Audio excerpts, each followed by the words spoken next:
ओम सभी को नमस्ते। ओम का उच्चारण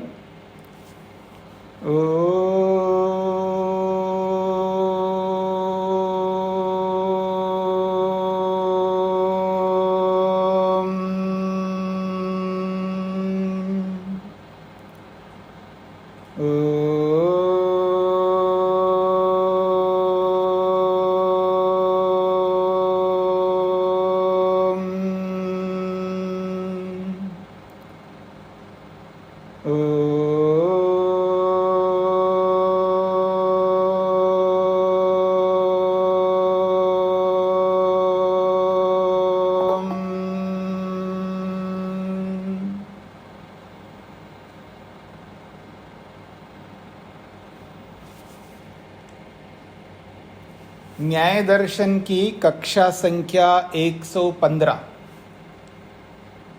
दूसरे अध्याय के प्रथम आहनिक के 33वें सूत्र को लेकर के विचार चल रहा है।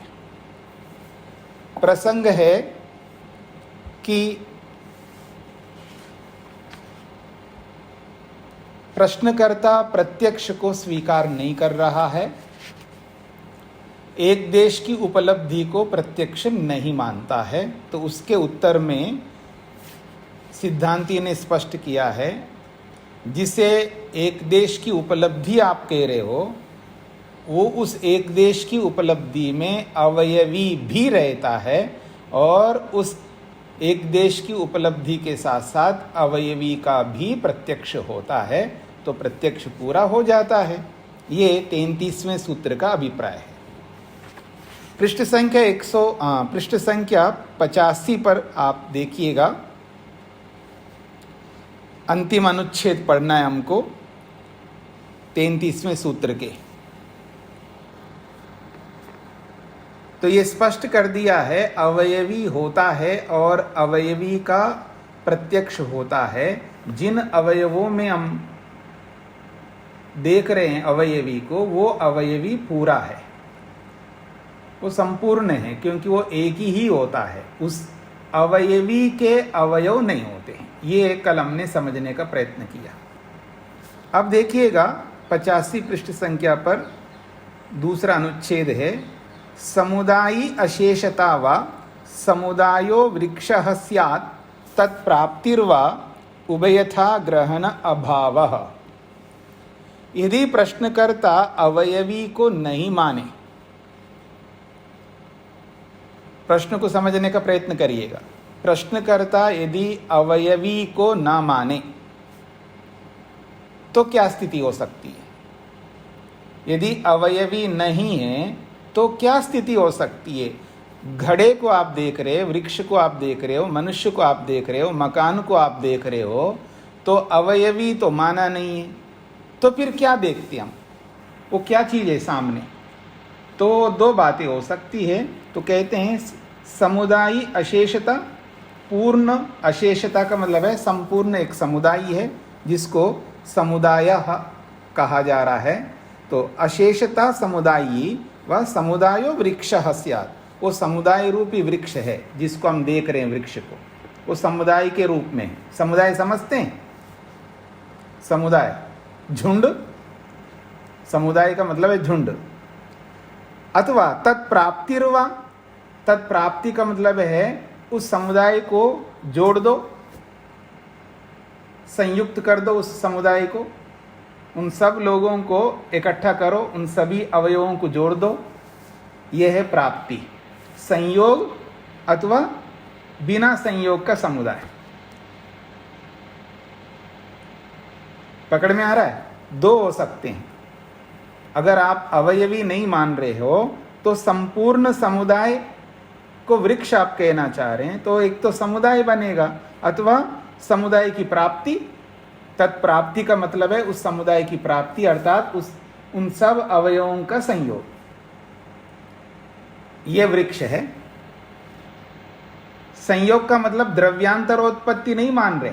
हाँ, याद रखना, संयोग का मतलब एक होता है पास पास में रहना और एक होता है घुल मिल करके रहना। ये जो घुल मिल करके रहना है वो संयोग। संयोग तो यही होगा ना, दो वस्तु आपस में मिल गई तो वो संयोग है। पर संयोग होने के बाद द्रव्यांतरोत्पत्ति को तो मान नहीं रहा है, अवयवी को तो मान नहीं रहा है, वो बस संयोग तो मान सकता है। तो एक तो बिना संयोग के समुदाय है और एक संयोग वाला समुदाय है, दो बातें हो सकती है। इसलिए कह रहे हैं समुदायी अशेषता व समुदायो वृक्षः, संपूर्ण समुदाय जिसको समुदाय बोला जा रहा है वो वृक्ष हो सकता है, ठीक है। अथवा प्राप्ति, उस समुदाय की प्राप्ति अर्थात संयोग, ये दो बातें हो सकती है। तो ये दोनों को उभयथा कहा, ये दोनों ही प्रकार से आप लो तो ग्रहण अभावः, उसका प्रत्यक्ष नहीं हो सकता। दोनों ही पक्षों को मानो तो भी वस्तु का प्रत्यक्ष नहीं हो सकता है। उभयथा ग्रहण अभाव, दोनों प्रकार से मानो तो ग्रहण नहीं हो सकता। ग्रहण नहीं हो सकता मतलब प्रत्यक्ष नहीं हो सकता। हाँ जी, प्रश्न समझ में आ गया। आपने अवयवी को तो माना नहीं है, तो फिर जो हम देख रहे हैं वो क्या चीज है? तो समुदाय हो सकता है, झुंड हो सकता है, सब पास पास, सारे अवयव पास पास हैं, वो झुंड है, उसका नाम समुदाय है। अथवा उस झुंड को मिला दो, संयुक्त कर दो, तो दोनों बातें हो सकती है। तो ये दोनों ही दोनों को ग्रहण नहीं कर सकते, अर्थात दोनों का प्रत्यक्ष नहीं हो सकता। ग्रहण अभाव का मतलब दोनों को नहीं ले सकते। क्यों नहीं ले सकते, उसका उत्तर देखिएगा। जब हम वृक्ष को देख रहे हैं तो वृक्ष में क्या होता है? अवयव है वृक्ष के अंदर, अवयवी को तो माना नहीं है, तो क्या होगा? मूल, स्कंध, शाखा, पलाशादि नाम अशेषता व समुदायो वृक्ष इति स्यात्। तो उसमें मूल होगा, वृक्ष का मूल होगा, उसका स्कंद का मतलब है तना है, शाखाएं हैं, पलाश पत्ते हैं, यही सब होंगे ना वृक्ष के अंदर। वो सारे अवयव है उसके। उस अवयव रूपी जो समुदाय है उसको वृक्ष कह सकते हैं आप, ठीक है। प्राप्तिर्वा समुदायी नाम इति, और समुदायी नाम का मतलब है इन सबको मिलाकर के एक संयोग कर दो, ये दो बातें हो सकती हैं। वृक्ष का मतलब है उसके मूल जड़ें हैं, उसका तना है, उसकी शाखाएं हैं, उसके पत्ते हैं, ये सब मिलकर के वृक्ष कह सकते हो आप उसको। अथवा समुदायी नाम प्राप्ति, उस समुदाय में रहने वाले सब अवयवों की प्राप्ति कर दो, उनको संयुक्त कर दो, ये दो बातें हो सकती है। पकड़ में आ गए जी यहां तक? स्वामी जी, वृक्ष तो तभी कह सकते हैं जब सारे अवयव उसके साथ जुड़े हुए हैं। जब जुड़े हुए नहीं तब तो वृक्ष कह ही नहीं सकते। आप समाधान कर रहे हो, प्रश्नकर्ता की बात को समझ रहे हो? समझने की कोशिश कर रहे हैं। नहीं, कोशिश नहीं कर रहे हैं आप, समाधान दे रहे हो आप। प्रश्नकर्ता क्या कहना चाहता है, प्रश्नकर्ता को प्रश्नकर्ता के रूप में देखना है ना आपको। आप उत्तर के रूप में समझने का प्रयत्न कर रहे हो माता जी। जब आपने एक वस्तु मानी नहीं है, अवयवी तो माना नहीं है, तो क्या हो सकता है? जिसको आप देख रहे हो क्या हो सकता है, यही बात कही जा रही है। अवयव समुदाय हो सकता है या उसका संयोग हो सकता है जी, दो बातें हो सकती है। तो कहते उभयथा समुदाय भूतस्य वृक्षस्य ग्रहणम न उपद्यते, इन दोनों पक्षों को मानोगे तो समुदाय रूपी जो वृक्ष है उस वृक्ष का प्रत्यक्ष नहीं हो सकता, ये सिद्धांति कहना चाह रहे हैं। चाहे आप समुदाय मानो और उन अवयवों का संयोग मानो, तो भी दोनों ही प्रकार से वृक्ष का ग्रहण नहीं हो सकता, अर्थात वृक्ष का प्रत्यक्ष नहीं हो सकता। क्यों नहीं हो सकता, उसका उत्तर देंगे। इसलिए नहीं हो सकता, अवयवै तावद अवयवांतरस्य व्यवधानात् अशेष ग्रहणम न उपपद्यते। उत्तर समझने का प्रयत्न करिएगा। जब समुदाय मात्र मान रहे हो आप, समुदाय को ही वृक्ष मान रहे हो ना, तो अवयवै कुछ अवयवों के द्वारा अवयवांतरस्य व्यवधानात्, बाकी अवयवों का व्यवधान होने से अशेष ग्रहणम न उपपद्यते, पूर्ण रूप से आप देख नहीं सकते उसको पूर्ण रूप से नहीं देख सकते हो ना, क्योंकि आपने समुदाय माना है, अवयव माना है। तो जब तक उसको पूरा नहीं देखोगे तो प्रत्यक्ष तो बनेगा नहीं वो, ये कहना चाह रहे। पकड़ में आ गए समाधान आपको? तेज नारायण जी को क्या पूछना है? स्वामी जी, समुदाय अशेषता शब्द समझ में नहीं स्पष्ट नहीं हुआ।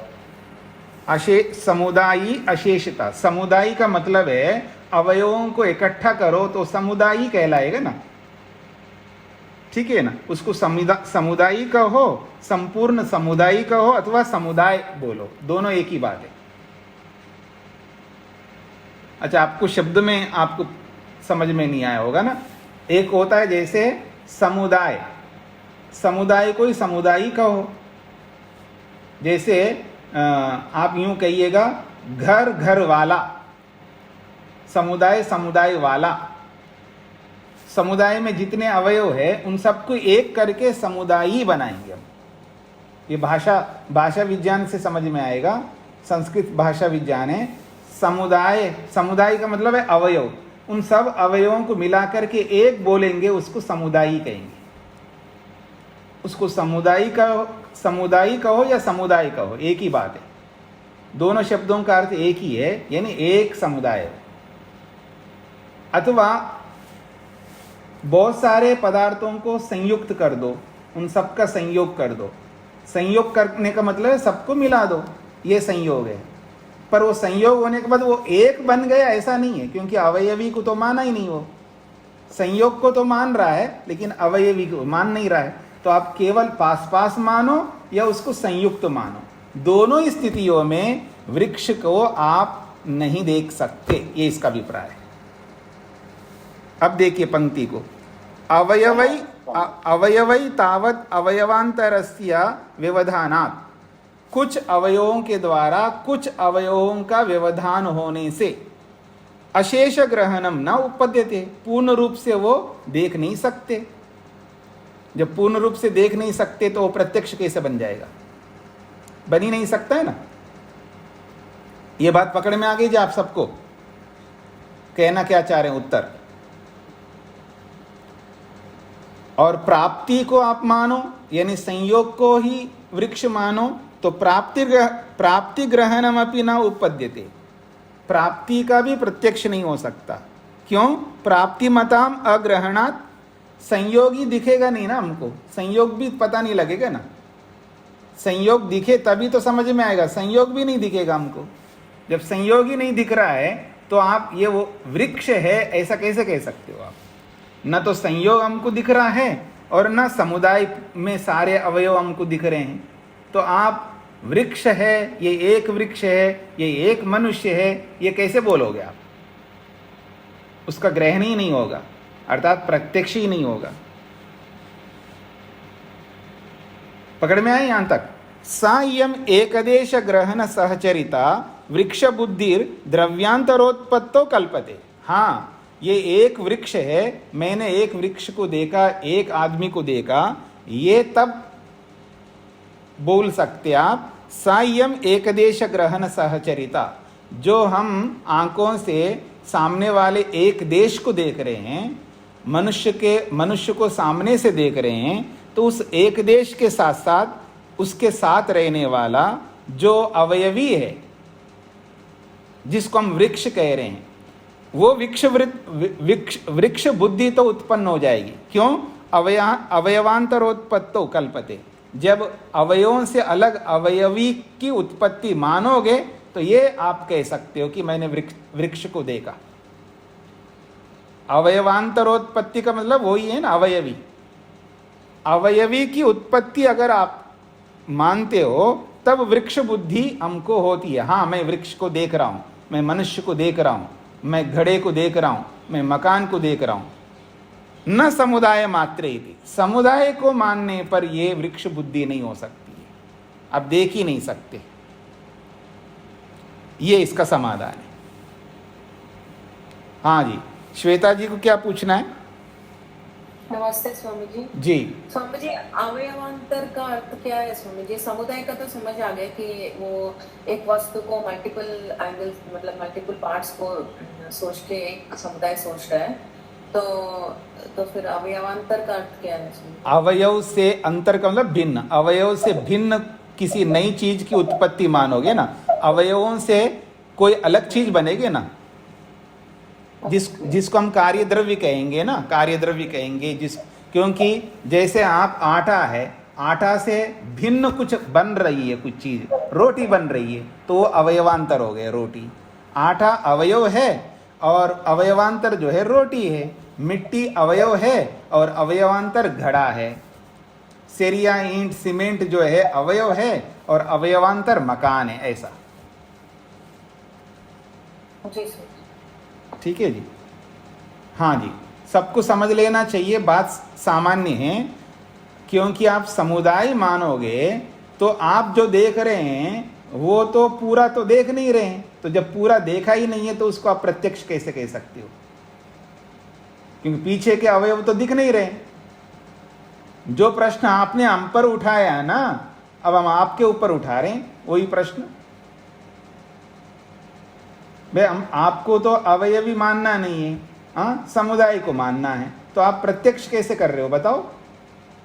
हम कहेंगे जी आप दिख रहा है ना, तो आपने अवयवी तो देख रहे हैं सामने वाले, पीछे वाले अवयव तो देखा नहीं है, तो पूरा देखा तो है ही नहीं है। तो आप वृक्ष को देखा ऐसा कैसे बोल सकते हो? आप घड़े को देखा ऐसा कैसे बोल सकते हो? आप आदमी को देखा कैसे बोल सकते हो? बोलो।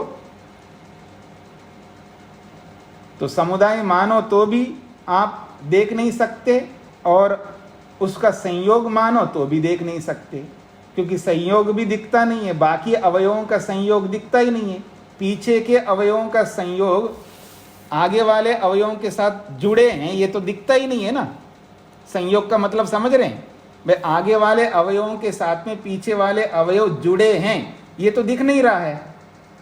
तो संयोग तो दिखता है ना हमको। इधर देखिए मेरी ओर, ये दोनों हाथ अलग अलग है ना। अब संयोग दिख रहा है नहीं दिख रहा है आपको? दिखेगा ना जी। तो वो संयोग तो आपको दिख नहीं रहे ना। तो जब दिख ही नहीं रहा है तो आप इसको वृक्ष है, एक वृक्ष है, ऐसा कैसे बोल सकते आप? तो आपके अनुसार समुदाय मानने पर, संयोग मानने पर भी आपको प्रत्यक्ष नहीं हो सकता।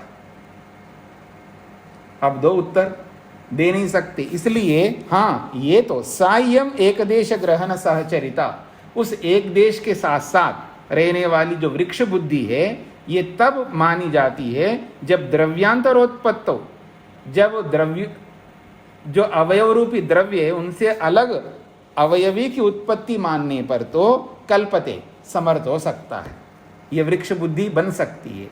अर्थात मैंने वृक्ष को देखा, ये बन सकता है। न समुदाय मात्रे, समुदाय को मानने पर कभी नहीं हो सकता। ये इसका समाधान है। हाँ जी, मधु जी समझ में आया? स्वामी ये तो समझ में आ गया। द्रव्यांतर उत्पत्तों का अर्थ आपने यही दिया ना, अवयव से पृथक अवयवी की उत्पत्ति। हाँ, द्रव्यांतर का मतलब है अवयव रूपी द्रव्यों से भिन्न अवयवी को स्वीकार करने पर ये वृक्ष बुद्धि बनती है। जी ठीक है। और ये नहीं स्वीकार करोगे, हाँ जी, ये नहीं स्वीकार करोगे तो समुदाय मानने पर तो वृक्ष बुद्धि कभी नहीं बनेगी। ठीक है? हाँ जी, सबसे बड़ी समस्या भाषा की और कुछ नहीं जी। हमें वो इतनी बार आ गया, समझ आ गया। जी जी जी, हाँ जी, हाँ जी, हाँ। तो पढ़ते पढ़ते करत करत अभ्यास संस्कृत भी आ जाएगी आप लोगों को, चिंता मत करना, ये भी आ जाएगा। मेरा तो सब्जेक्ट रहा स्वामी संस्कृत, पर अब भूल गए काफी कुछ। हाँ जी, पीछे इतिहास मत बताइए, वर्तमान रखिएगा सामने। जी जी, तो ये पूरा हो गया जी आपका 33वां सूत्र।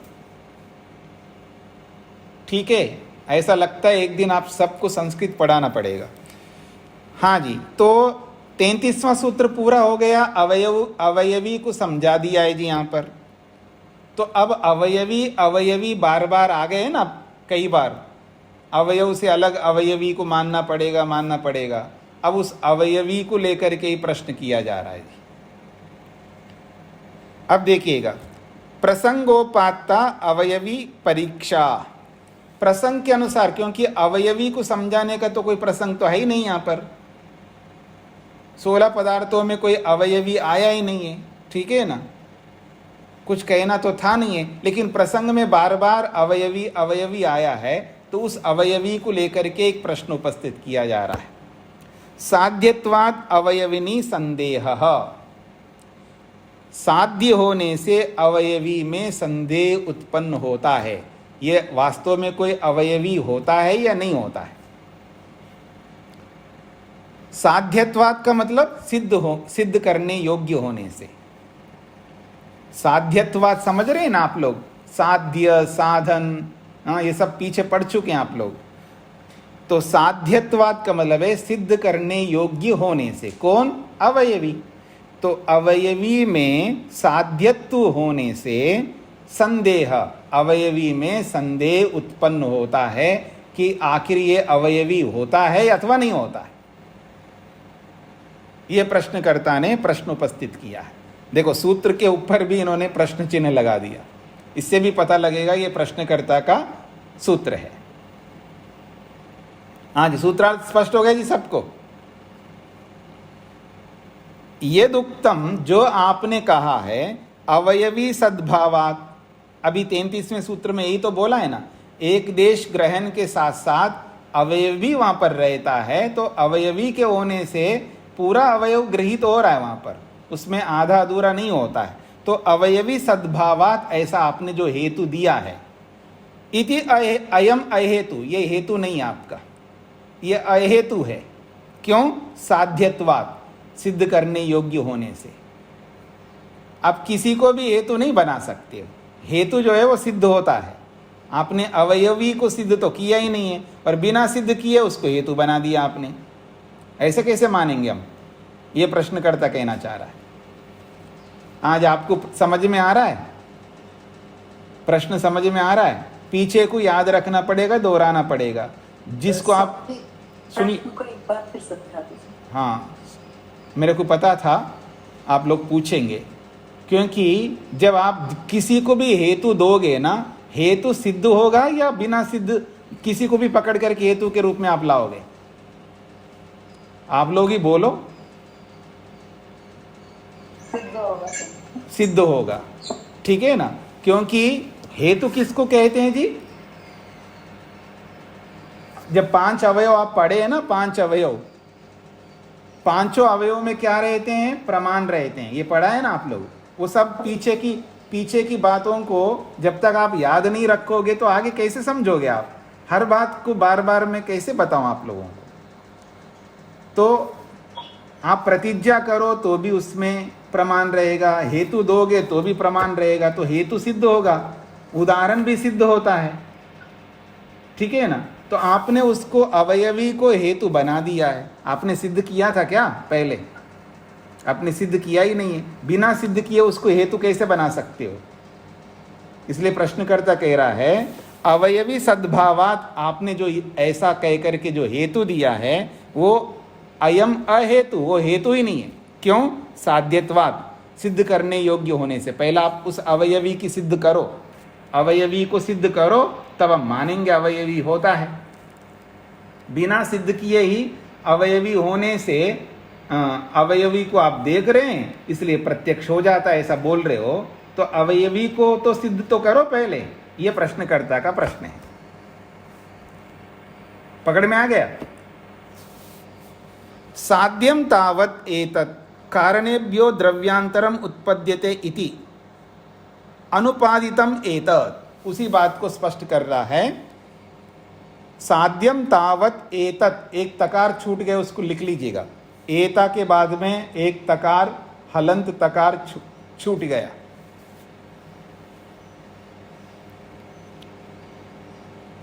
साध्यम तावत् एतत्, एतत् साध्यम तावत्, ये तो साध्य है, सिद्ध करने योग्य है। कौन है ये जी? ये कारणेभ्यो द्रव्यांतरम उत्पद्यते इति, कारणों से अलग कोई द्रव्य उत्पन्न होता है जिसको आप अवयवी कह रहे हो, ये जो अवयवी है अनुपादितम एतद, अनुपादितम का मतलब है उसको सिद्ध नहीं किया आपने। उपादितम का मतलब है सिद्ध किया, और अनुपादितम का मतलब है सिद्ध नहीं किया।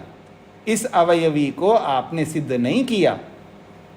जो कारणों से अलग द्रव्य उत्पन्न हो रहा है आपके कथन के अनुसार, वो अलग द्रव्य जो है जिसको आप अवयवी कह रहे हो, ये आपने सिद्ध नहीं किया है। जब सिद्धि नहीं किया है तो उसको आप हेतु के रूप में कैसे प्रस्तुत करोगे? एवं च सति, ऐसा होने पर जब सिद्धि ही नहीं है तो विप्रतिपत्ति मात्रम भवति, तब तो वो विप्रतिपत्ति होगा, अर्थात संशय वाला होगा, है या नहीं है। जिसको आप द्रव्यांतर मान रहे हो, अवयवी मान रहे हो, वो वास्तव में अवयवी होता है या नहीं होता है, वो तो संशय वाला है। विप्रतिपत्ते है, विप्रतिपत्ति होने से, संशय होने पर अवयवनी संशय, अवयवी में संशय उत्पन्न हो जाएगा। विप्रतिपत्ति का मतलब है दो प्रकार का ज्ञान है ना, विप्रतिपत्ति है या नहीं, है या नहीं, ये दो प्रकार का ज्ञान है। और जहां दो प्रकार का ज्ञान होता है वहां संशय होता है। ये प्रश्नकर्ता का प्रश्न है, पूरा सूत्र। हाँ जी बोलिए, माइक बंद है आपका, माइक बंद है, माइक खोलो पहले जी। स्वामी जी प्रणाम। जी। विप्रतिपत्ति का अर्थ आपने अभी क्या बताया? दो प्रकार का ज्ञान। हाँ जी, तो पढ़ चुका है ना इस शब्द को, आप पढ़ चुके हैं आप सब लोग, विप्रतिपत्ति क्या होती है। सब तो पढ़ चुके। हाँ जी, दो प्रकार के ज्ञान को विप्रतिपत्ति कहते हैं। संप्रतिपत्ति का मतलब है एक ही प्रकार का ज्ञान हुआ, तत्व ज्ञान को संप्रतिपत्ति कहते हैं। विप्रतिपत्ति का मतलब है मिथ्या ज्ञान। मिथ्या ज्ञान जो है दो प्रकार का होता है।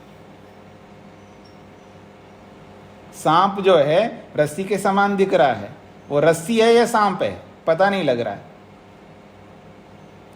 तो जब दो आत्मा है या नहीं है, जहां दो प्रकार का ज्ञान होता है उसको विप्रतिपत्ति कहते हैं।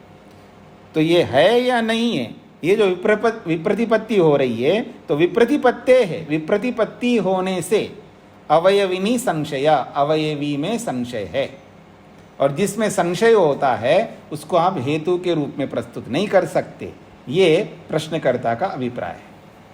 पहले तो आपको अवयवी को सिद्ध करना है, तब आप उसको हेतु के रूप में दे सकते हो, ये इसका अभिप्राय है। स्पष्ट हो गया जी सभी को? आगे बढ़ें, अगला सूत्र देखिएगा।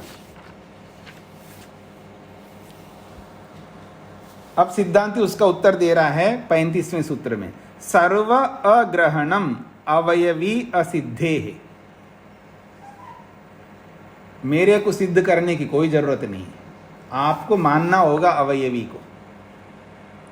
सिद्धांति क्या कह रहा है वो समझने का प्रयत्न करिएगा। मैं क्यों सिद्ध करूं, मेरे लिए तो सिद्ध है, तुम्हारे लिए भी सिद्ध होना चाहिए। मैं क्यों सिद्ध करूं, हर बात थोड़ी बताई जाती है। अपने आप समझो भले आदमी, डांटो आप लोगों को। हाँ, वो वाली बात है। यहां पर वो कहता है अगर आप अवयवी को नहीं मानते हो, अवयवी को सिद्ध नहीं मानते हो, तो कह रहे सर्व अग्रहणम, सब कुछ ग्रहण नहीं हो सकता। सर्व का मतलब है सब, अग्रहणम का मतलब ग्रहण नहीं होगा, सबका ग्रहण नहीं होगा, जबकि सब ग्रहण होता है। हाँ, आप अवयवी को मानोगे तो सब कुछ ग्रहण होता है। जिसको आपने देखा आप बोलोगे, जिसको आप द्रव्य बोलते हो, मैंने एक आदमी को देखा या एक वृक्ष को देखा, हाँ एक घड़े को देखा, तो वहाँ सब कुछ ग्रहण होता है जिसको आपने देखा है वहाँ पर। तो सर्व अग्रहणम, सबका ग्रहण नहीं हो पाएगा। अवयवी असिद्धे, अवयवी को असिद्ध मानोगे तो, या अवयवी को असिद्ध मानने से, अवयवी असिद्धे, अवयवी की असिद्धि मानोगे तो, या अवयवी की असिद्धि होने से सर्व अग्रहणम, सबका ग्रहण नहीं हो पाएगा, ये दोष आएगा। इसलिए आपको तो मानना पड़ेगा। क्यों? प्रत्यक्ष से सबका ग्रहण होता है।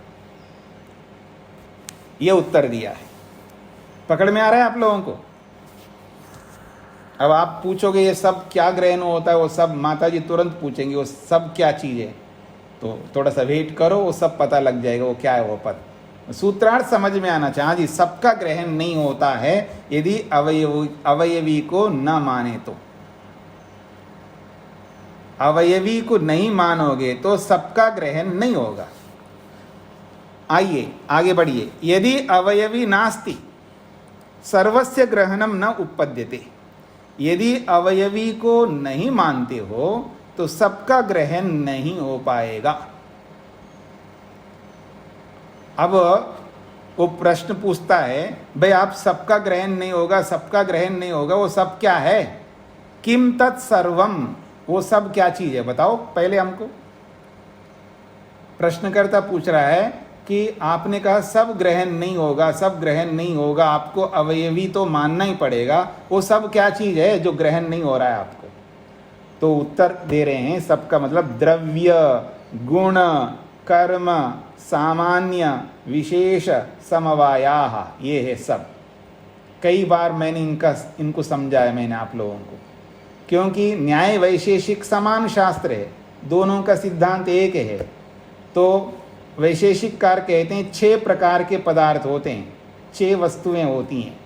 एक का नाम द्रव्य है, एक का नाम गुण है, एक का नाम कर्म है, और एक का नाम सामान्य, एक का नाम विशेष, और एक का नाम समवाय। ये 6 पदार्थ होते हैं, और इन 6 पदार्थों का ग्रहण नहीं हो पाएगा अगर आप अवयवी नहीं मानोगे तो। ये कहना चाह रहे हैं। पकड़ में आ गए जी? वो सब पकड़ में आ गया आप लोगों को, सब क्या चीज है?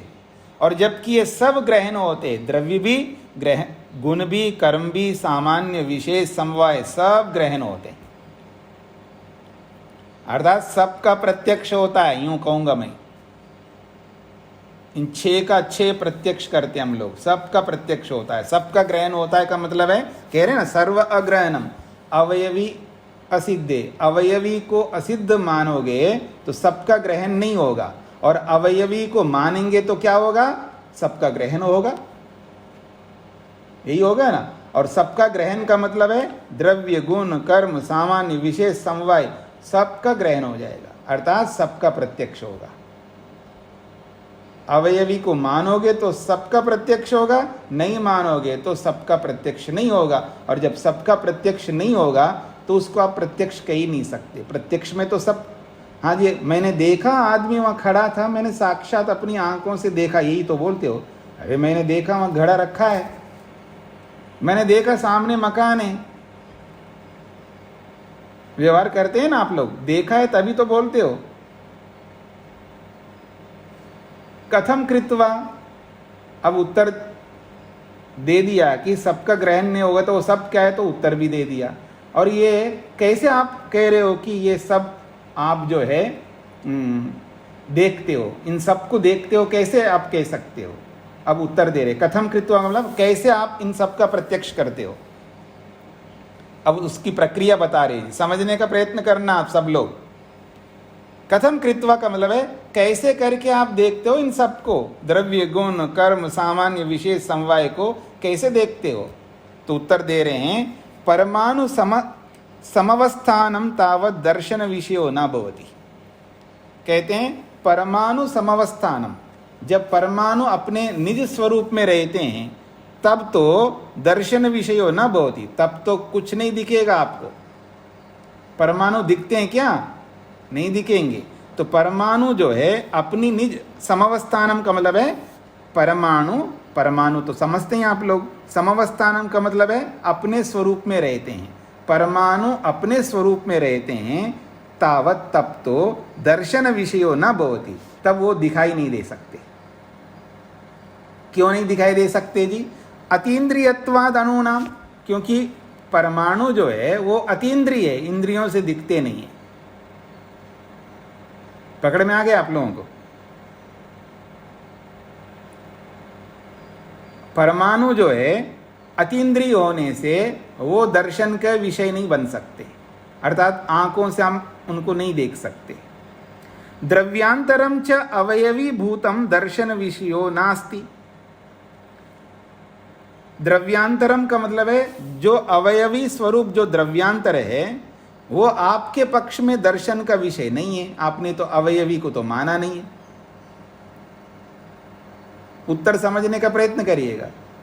अवयवी को तो माना नहीं आपने, जो कि द्रव्यांतर हम उसको अवयवी मानते हैं तभी दिखता है ऐसा मान रहे हैं, तो आपने अवयवी को तो माना नहीं है, जो कि अवयवी ही दर्शन का विषय बनता है, उसको आपने माना नहीं है। इधर अवयवी को माना नहीं है जो दर्शन का विषय बनता है, और अवयवी नहीं है तो क्या होंगे? सब अणु होंगे, अवयव होंगे। और वो अवयव जो है, परमाणु जो है, वो दर्शन का विषय नहीं बन सकते क्योंकि वो अतीन्द्रिय है। दर्शन विषयस्थाश्च इमे द्रव्यादयो गृह्यन्ते। और फिर भी जो द्रव्य हमको गृहीत हो रहे हैं, जिनको हम देख रहे हैं, वो दर्शन के विषय बन ही रहे हैं। हम देख ही रहे हैं ना, घड़े को भी देख रहे हैं, हर चीज को देख रहे हैं। फिर वो क्या देख रहे हैं हम लोग? क्या देख रहे हैं? अवयवी तो आपने माना नहीं है, अवयव दिखते नहीं है, फिर क्या दिखाई दे रहा है? कुछ समझ रहे हैं मेरी बात को?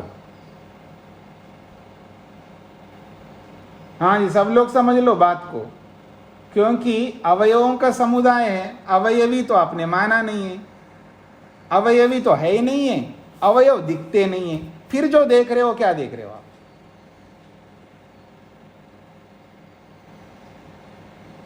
पकड़ में आ गया सबको? तो कहते हैं दर्शन विषयास्था इमे द्रव्यादयो गृह्यन्ते। ये जो द्रव्यादि है दर्शन के विषय हैं, तभी तो गृहीत हो रहे हैं। ते निरधिष्ठान न गृह्येरन, बिना आधार के वो कैसे गृहीत हो रहे हैं? अगर अवयवी ना हो तो क्यों दिखाई दे रहे हैं वो सब? ये जो द्रव्य, गुण, कर्म, सामान्य, विशेष, समवाय, सबके सब क्यों दिखाई दे रहे हैं हमको? बिना अवयवी के ये सब दिखाई क्यों दे रहे हैं हमको? हमको तो दिखाई देते हैं, सब दिखाई देते हैं। वो गृहीत नहीं होना चाहिए, लेकिन गृहीत हो रहे हैं, हमको दिखाई दे रहे हैं। गृह्यन्ते तो वो गृहीत होते ही हैं।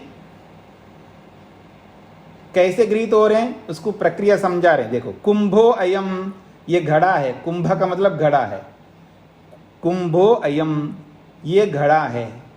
श्याम, हाँ, घड़े दो प्रकार के होते हैं जी मोटे तौर पर। एक तो आप उसमें रंग डालते हैं लोग, थोड़ा सा लाल लाल सा दिखता है आपको, हाँ? अथवा रंग भी ना डाले तो घड़ा जो है कोई कोई जो है लाल लाल सा दिखता है। और आपको पता है दक्षिण में कुछ ऐसे घड़े बनते हैं जो बिल्कुल काले दिखते हैं, श्याम वर्ण दिखते हैं। इधर भी बनते होंगे, मेरे को नहीं पता है। अगर काली मिट्टी है तो श्याम वर्ण दिखेगा बन करके, और सामान्य मिट्टी जो हम जिस मिट्टी को देखते हैं उससे थोड़ा सा लालिमा लेकर के दिखाई देगा। तो श्याम, हाँ, कैसा है जी घड़ा? श्यामा। घड़ा तो द्रव्य है ना जी, द्रव्य दिखाई दे रहा है आपको घड़ा के रूप में। 6 पदार्थ दिखा रहा हूं मैं, याद रखना यहां पर 6 पदार्थों को दिखा रहा हूं मैं। कुंभो अयम, ये घड़ा है। ये क्या चीज है? द्रव्य है। दिखाई दिया आपको द्रव्य? देखते हो ना घड़े को। श्याम, श्याम का मतलब है श्याम वर्ण वाला है। ये क्या है जी? श्याम, गुण है। गुण दिख रहा है, नहीं दिख रहा है आपको? दिख रहा है। एक, घड़ा एक है तो एक भी एक संख्या है ना, एक संख्या है। घड़ा एक है जी, हाँ जी, एक ही घड़ा रखा है जी यहाँ पर। तो गुण दिख रहे हैं आपको, द्रव्य भी दिख रहा है और गुण भी दिख रहे हैं। महान, बड़ा है जी, घड़ा बहुत बड़ा रखा आपने, कमाल है। इतना बड़ा घड़ा तो मैंने देखा ही नहीं। इतना बड़ा घड़ा है आपके अंदर, आपके अंदर मतलब घर के अंदर, आपके घर में इतना घड़ा रखा है। तो महान का मतलब बड़ा है। ठीक है जी। संयुक्त, संयुक्त का मतलब है ये संयोग है इसमें, अर्थात संयोग भी दिख रहा है ना आपको घड़े के अंदर। अलग अलग अवयव दिख रहे हैं या सब एक प्रकार से गुंठित होकर के संयुक्त होकर के दिख रहा है? संयुक्त होकर के दिख रहा है ना वो घड़ा। और स्पंदते, माँ जी जो है घड़े को उठा करके ले जा रही है पानी भरने के लिए। स्पंदते, उसमें क्रिया भी हो रहा है। क्रिया हो रही ना, घड़े को ले जा रहे तो क्रिया हो नहीं रही है घड़े में? घड़े में गति हो रही है नहीं हो रही है? स्पंदते, क्रिया भी हो रही है, क्रिया को भी देखते हैं हम लोग। अस्ति, अस्तित्व को भी देख रहे हैं, घड़े का अस्तित्व को। ठीक है जी। और मृन्मयश्च, वो मिट्टी से ही, मिट्टी, मृन्मय का मतलब है मिट्टी वाला घड़ा है। कोई घड़ा मिट्टी का होता है, कोई घड़ा तांबे का होता है, कोई घड़ा सिल्वर का भी होता है। आप में, आपके किसी घर में सिल्वर का है क्या घड़ा? रखो, क्या करोगे पैसे को? घड़ा बना लो सिल्वर का। खैर, तो मृन्मया, कोई घड़ा मिट्टी का है और कोई सिल्वर का मतलब चांदी का है। अब ये अलग बात है, आप में बहुत ज़्यादा पैसा हो तो गोल्ड का भी बना लेना। खैर, तो कहने का मतलब है, देखिए यहाँ पर 6 पदार्थ दिखा दिए जी। वहाँ पर कुंभ अयम, ये द्रव्य घड़ा है ना, एक के रूप में, द्रव्य के रूप में देख रहे हैं। श्यामः, एकः, महान, ये सब जो है गुण हैं। और स्पंदते, वो घड़ा, जब घड़े में गति हो रही है तो क्रिया भी हो रही है। अस्ति का मतलब है सामान्य। सामान्य जो है, सामान्य का मतलब है, आप न्याय वैशेषिक दर्शन में सामान्य का मतलब होता है अस्ति, विद्यते, सत्ता, जिसको कहते हैं ना सत्ता, सत्ता को सामान्य कहते हैं। न्याय वैशेषिक में सामान्य का मतलब है सत्ता। और मृन्मय का मतलब है ये विशेष। विशेष का मतलब है ना, घड़ा जो है, घड़ा कैसा घड़ा है जी? मिट्टी का है। ये मिट्टी का घड़ा है, ये विशेष है। क्योंकि घड़ा लोहे का भी होता है, घड़ा सुवर्ण का भी होता है, घड़ा चांदी का भी होता है, घड़ा तांबे का भी होता है, घड़ा और क्या अलग अलग धातुओं का होता ही है घड़ा। तो मिट्टी का घड़ा है, तो यहाँ विशेष भी है। तो विशेष भी दिखाया इसमें, सामान्य भी दिखाया है, क्रिया भी दिखाया है। और संयोग, महान, एका, श्यामा, ये सारे गुण हैं। श्यामा, एकः, महान, संयुक्ता, ये 4 गुण दिखाए यहाँ पर। और कुंभ, ये द्रव्य दिखाया। द्रव्य, गुण, कर्म, सामान्य, विशेष। और समवाय भी है। समवाय का मतलब है ये सारे गुण, श्यामा, एकः, महान, संयोग, ये सब किन में है जी? ये गुण किस में रहते हैं जी? गुण किस में रहते हैं? द्रव्य में रहते हैं। तो जिसमें गुण होते हैं उसको समवाय कहते हैं। तो घड़ा समवाय भी है, द्रव्य भी है, और उसमें गुण भी हैं, उसमें क्रिया भी हो रही है, उसमें सामान्य भी है, उसमें विशेष भी है। ये सब एक घड़े के अंदर 6 पदार्थ दिखा दिए। हाँ जी, क्या नाम है? अल्पना जी सुन रहे हैं? अल्पना जी है? समझ में आ गया 6 पदार्थ आपको? जी जी जी। मैंने अल्पना जी का नाम इसलिए बोला है क्योंकि उन्होंने पूरा वैशेषिक पढ़ लिया उन्होंने। हाँ, उनको अच्छी तरह पता है वैशेषिक क्या होता है। जी, वेद कुमारी जी को क्या पूछना है जी? इसमें कर्म कैसे पता लगेगा? अभी बोला ना, माता जी घड़ा ले जा रही है पानी भरने के लिए, उसमें गति हो रही है ना। घड़ा ले जा रही है तो घड़े में गति हो रही है, तो घड़े में क्रिया हो रही है, तो कर्म हो रहा है ना। हाँ जी, धर्मी वेलानी जी को क्या पूछना है? नमस्ते स्वामी जी। जी, जैसे आपने बताया कि जो अवयवी है पदार्थ दिखते हैं, तो जो दृश्यात्मक अवयवी है उसमें ये दिखते हैं। जो अदृश्यात्मक है, जैसे परमात्मा को हम ले तो उसको कोई अवयवी के रूप में ले तो उनको उनमें भी यही चीज घटेंगे ना फिर? नहीं, वो आप गलत ट्रैक में चले गए। ये तो अवयवी तो कारण और कार्य द्रव्यों में होता है ना। चर्चा किसकी हो रही? कारण कार्य द्रव्यों की हो रही ना। अब वो तो ऐसा है ही नहीं, वो तो नित्य पदार्थ है ना। ये बात नित्य पदार्थ की नहीं हो रही है ना, ये तो अनित्य पदार्थों की हो रही है। ओके। जी जी, क्योंकि जो नित्य पदार्थ हो, चाहे वो परमात्मा हो, सत्वरस्तम हो या जीवात्मा हो, सब नित्य है, उसमें अवयव नहीं होते हैं। सत्तु में भी सत्तु का एक पदार्थ है, उसमें कोई अवयव नहीं होते, वो भी वैसा ही होता है जैसे परमात्मा एक होता है, वो वैसा ही होता है जैसे जीवात्मा एक होता है, उसके भी टुकड़े नहीं होते, वो भी नित्य है ना। नित्य पदार्थ के टुकड़े नहीं होते, याद रखना। कोई भी नित्य पदार्थ हो, जड़ हो या चेतन हो, जो अनित्य है उसी के लिए ये सब बातें घटेगी। तो जो ये बात कही जा रही है प्रसंग में, जो आप देख रहे हो ना, जिसको वृक्ष के रूप में, घड़े के रूप में, मनुष्य के रूप में, जितने भी आप देख रहे हो सब अनित्य पदार्थियों को तो देख रहे हो आप। प्रसंग अनित्य पदार्थों का ही चल रहा है ना। जी स्वामी जी। जी जी जी। हाँ जी, किसी को पूछना है क्या? पूरा हो गया सूत्र? हाँ स्वामी जी, आपने अभी कहा कि जड़ पदार्थ नित्य पदार्थों के टुकड़े नहीं होते जी। तो इसमें हम वहां तक जा सकते हैं, सत्व स्तंभ उनके टुकड़े नहीं होते। हाँ, तो सत्तु है, रज है, तम है, उसके टुकड़े नहीं होंगे ना। टुकड़े होते ही तो अनित्य हो जाएगा, फिर नित्य नहीं कह सकते। तो नित्य में हम उस तक पहुंच सकते हैं। नहीं, आप क्या कहना चाह रहे हैं? नित्य को हम वहां समझेंगे ना, मतलब जब सत्व स्तंभ पदार्थ के द्रव्य के रूप में आ गए तब तो टुकड़े होंगे, लेकिन जब स्टार्टिंग में प्रकृति जो महान जिसे कहते हैं वहां टुकड़े नहीं होते। ठीक है, अभी आपने कहा ना नित्य वस्तुओं के टुकड़े नहीं होते, तो प्रकृति के जो सत्व स्तंभ है वो भी तो नित्य है। तो आप ऐसा बोल के क्या पूछना चाहते हैं, ये नहीं पकड़ में कि वो नित्य में आएगा ना कि उसके टुकड़े नहीं, वहां जाके टुकड़े नहीं होते, जब वो सृष्टि दिखती है तब तो टुकड़े होते हैं। किसके टुकड़े होते हैं? पदार्थ के, द्रव्य के। कौन से द्रव्य के? अवयव है, कोई समूह बना इन्हीं चीजों का, तो उसके। देखिए, आप ज्यादा सोच के बिना मतलब उलझना नहीं है। कार्य द्रव्यों के टुकड़े होते हैं, कारण द्रव्य के टुकड़े नहीं होते हैं, एक सीधी सी बात है। ठीक है, मैं इसको शॉर्ट में दूंगा। हाँ, कारण द्रव्यों के टुकड़े नहीं होते। कारण का मतलब है मूल कारण, रॉ मटेरियल। कारणों के कारण होते हैं, जो बीच वाले जो होते हैं वो कारणों के कारण हो सकते हैं। जैसे सत्वर स्तंभ के बाद में जितने भी वस्तुएं बने हैं वो दूसरी वस्तुओं के लिए कारण बनेंगी, वो वस्तुएं, वो अलग चीज है। लेकिन जो मूल कारण होते हैं, कारण ही रहेंगे, उसके टुकड़े नहीं होंगे। कार्य द्रव्य जितने भी होंगे उनके टुकड़े होंगे।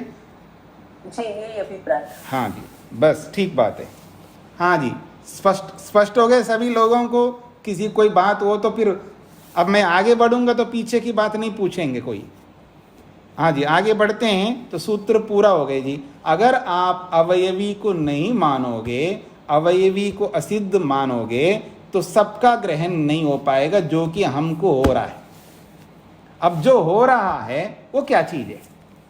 आपने अवयवी को माना नहीं है और अवयव दिखते नहीं है। अब फिर जो दिख रहा है हमको द्रव्य के रूप में, गुण के रूप में, कर्म के रूप में, सामान्य के रूप में, विशेष के रूप में, समवायी के रूप में, सब दिख रहे हैं हमको, ये क्या है? फिर आपको उत्तर देना पड़ेगा, आप दे नहीं सकते। इसलिए आपको तो अवयवी मानना पड़ेगा और कोई रास्ता नहीं आपके पास। अब आगे देखिएगा, अगर आप अवयवी को नहीं मानोगे तो धारण आकर्षणोपत्तिश्च, धारण और आकर्षण की भी सिद्धि होती है अवयवी को मानने पर। धारण और आकर्षण ये दोनों की सिद्धि होती है अगर आप अवयवी को मानते हैं। अगर अवयवी को नहीं मानोगे तो इसकी भी सिद्धि नहीं हो पाएगी। अवयवी अर्थांतर भूते इति, अवयवी को अर्थांतरभूत अवयवी को मानने पर धारणा आकर्षण उपपत्ति, धारण और आकर्षण की सिद्धि होती है। इससे भी पता लगता है कि द्रव्यों से अर्थात अवयवों से अलग अवयवी होता है। अगर अवयवी को नहीं मानोगे तो ना तो धारण बनेगा ना आकर्षण बनेगा, ये इसका अभिप्राय है। हाँ जी, सूत्रार्थ समझ में आ गए जी आपको? संग्रह कारिते वही धारण आकर्षणे। स्वामी जी एक बार जरा सूत्रकार फिर से रिपीट कर दीजिए प्लीज। अवयवी को मानने पर धारणा और आकर्षणा की सिद्धि हो, धारण और आकर्षण की सिद्धि होती है। अवयवी को मानने पर धारण और आकर्षण की सिद्धि होती है। ये सूत्रार्थ है। हाँ जी, चेतन जी को क्या पूछना है?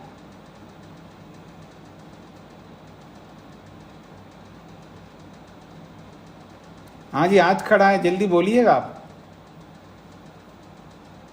हाँ जी, तो संग्रह कारिते वही धारण आकर्षण है। स्वामी जी, धारण और आकर्षण को स्पष्ट कर दीजिए। अभी तो पढ़ ही रहे ना जी, उसी को समझाएंगे ना। अच्छा, हाँ जी, हाँ जी, पहले सूत्रार्थ को समझना। हाँ जी, धारण आकर्षण की सिद्धि अवयवी को मानने पर होती है, इतना ही समझना है आपको जी। तो संग्रह कारिते वही धारण आकर्षण है। संग्रह का मतलब है संयोग। संग्रह का मतलब है संयोग। संयोग होता है ना जी, सब अवयवों का संयोग करके एक बनाते हैं। ठीक है, जब सब अवयवों को मिला करके एक बनाते हैं तो एक बन गया। वो एक जो बना है उसी को हम अवयवी कह रहे हैं। तभी धारण होगा और आकर्षण भी होगा। तो कह रहे हैं संग्रह कारिते वही धारण आकर्षण है। धारणा और आकर्षण जो है ये संग्रह के कारण से ही बन सकते हैं। संग्रह का मतलब संयोग, अवयवों के संयोग होने पर। संग्रह कारिते का मतलब है संग्रह के होने पर, अर्थात संयोग के होने पर धारण आकर्षण बन सकते हैं। अगर संयोग नहीं है तो धारण आकर्षण नहीं हो सकती। पहले संग्रह को समझाएंगे। संग्रह का मतलब क्या है? संग्रहो नाम संयोग सहचरितम गुणांतरम स्नेह द्रवत्व कारितम अपाम संयोगाद आमे कुंभे। संग्रहो नाम, ये जो संग्रह कह रहे हैं आप, संग्रह वो क्या चीज है? तो कहते संयोग सहचरितम। संयोग को संग्रह कहते हैं। सहचरितम का मतलब एक साथ सब अवयव जो है मिलकर के रहने को संग्रह कहते हैं। और वो जो मिलकर के रहना है वही संयोग है। संयोग कहो ये सहचरितम कहो, उसी का नाम है संग्रह। अब बोलो, संग्रह शब्द का मतलब समझ में आ गया आप सबको? हाँ जी, एक करोड़ संग्रह करना है जी, तो कैसे होगा जी? 1 करोड़ संग्रह? आप सब 1-1 लाख दे दो 100 लोग, तो 1 करोड़ का संग्रह हो जाएगा। पकड़ में आ गए ना? ऐसे ही संग्रह का मतलब है संयोग। अनेक मिलकर के एक हो जाएंगे तभी संग्रह कहते हैं उसको। और सहचरितम का मतलब है साथ साथ रहना। अनेक मिलकर के जब साथ साथ रहते हैं उसको संग्रह कहते हैं। तो अनेक मिलकर के साथ साथ रहते हैं ऐसा बोलो, या अनेक को मिला दो, संयोग कर दो, तो उसको संग्रह कहते हैं। तो ये जो संग्रह है, इस संग्रह के होने पर ही धारण और आकर्षण होते हैं। ठीक है जी। तो कह रहे हैं संग्रहो नाम संयोग सहचरितम। संग्रह का मतलब है संयोग कहो या सहचरितम कहो। गुणांतरम, जब वो सबका संयोग होता है तो गुणांतर, एक नया गुण उत्पन्न होता है। गुणांतर का मतलब नया गुण, भिन्न गुण उत्पन्न होता है। संयोग से पहले अलग गुण होते, उसमें संयोग के बाद अलग गुण आ जाते हैं। तो गुणांतरम का मतलब नया गुण पैदा होगा। जैसे मैं कहूं मिट्टी है, सारी मिट्टी है, अलग अलग मिट्टी है, उसको कुम्हार जो है संयुक्त करता है, संयोग करता है, सहचरित करता है, उन सबको मिलाता है। तो गुणांतरम, नया गुण पैदा होता है उसमें। क्या गुण उत्पन्न होता है? स्नेह द्रवत्व कारितम अपाम। तो स्नेह का मतलब है चिकना, द्रवत्व, द्रवत्व का मतलब है द्रव, बहना। तो स्नेह द्रवत्व से युक्त जो पानी है, पानी में क्या होता है जी? पानी के अंदर 2 गुण बताए यहाँ पर। एक तो स्नेह यानी चिकनापन, और द्रवत्व बहनापन। तो स्नेह द्रवत्व से युक्त जो पानी है, उस पानी का संयोग होने पर किसमें? मिट्टी में। आमे कुंभे, कच्चे घड़े में। कच्चे घड़े में कच्चा घड़ा कैसा बना है जी? मिट्टी के अंदर पानी का संयोग कर दिया आपने, और पानी में क्या है जी? स्नेह है, चिकना है, और द्रवत्व भी है। तो जो द्रवत्व है मतलब बहनापन है और स्नेहपन है, ये दोनों मिट्टी के साथ मिलेंगे तो फिर वो सब जुड़ जाता है, यानी मिट्टी जुड़ जाती है। तो आमे कुंभे वो कच्चा घड़ा बन जाता है। फिर क्या करते हैं हम लोग? अग्नि संयोगात, अग्नि संयोग से पक्वे, फिर पक्का घड़ा बन जाता है, और पक्के घड़े में फिर अलग गुण आ जाते हैं। मिट्टी अलग है तो उस मिट्टी के अलग गुण हैं, और पानी के साथ संयुक्त कर दिए तो अलग गुण आ गए। कच्चे घड़े में अलग गुण होंगे, फिर उसको पकाते हैं तो अलग गुण होंगे। हो गए जी? तो अब जो मिट्टी के अंदर गुण हैं, मिट्टी के अंदर जो गुण हैं, पानी का संयोग करने पर पानी के गुणों को भी वो मिट्टी ने धारण कर लिया। तो धारण समझ में आ रहा है? धारण का मतलब क्या होता है? पानी, मिट्टी में जो गुण है वो अलग प्रकार के, उसका अपना स्वभाव है मिट्टी के जो गुणों का, लेकिन उसमें पानी मिलाएंगे तो पानी के गुणों को भी मिट्टी ने धारण कर लिया। कर लिया नहीं कर लिया? घड़े में आ गया? अच्छा, तो धारण करना समझ में आ गया आपको। अब उस घड़े को इधर देखिए मेरी ओर, माँ जी ने घड़े के ऊपर का जो गोलाई होता है ना उसको पकड़ लिया, पकड़ करके ऐसे उठाया, तो ऊपर उठेगा नहीं? हुआ आकर्षण हो रहा है नहीं हो रहा है? अरे खींचा चला आ रहा है नहीं आ रहा है घड़ा?